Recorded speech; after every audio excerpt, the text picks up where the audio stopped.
So freedom is the creation of a priority in your mind, and then the effectuation of the priority into society. And so when you have when you're freely can create your priorities and freely employ them as you will individually, you have success in society. And when you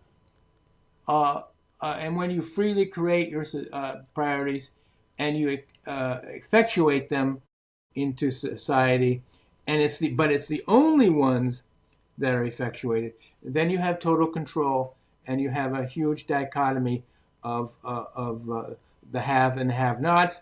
But as society moves, because of the revolutions and because of democracy, as societies move away from total control, you get uh,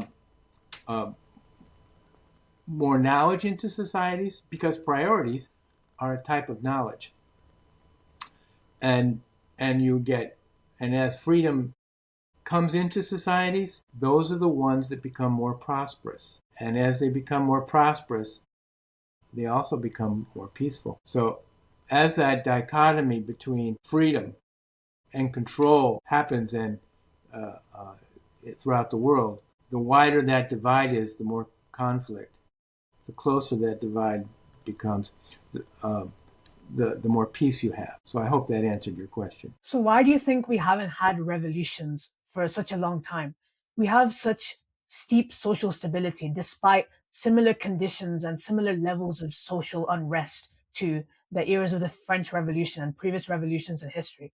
Why do you think social stability has been so firmly maintained? Social stability has been firmly maintained because uh, freedom, since the revolutions, the American and French revolutions, because more freedom has come into societies, have come into the world. And as that freedom pours into the world, you get more respect of the individual and you get peace, because freedom equals peace. The more you have freedom in society, the more you're going to have overall freedom and peace between nations. It was that old, remember that, and they do so because when you have freedom, you also have free market enterprise, and free market enterprise and free trading.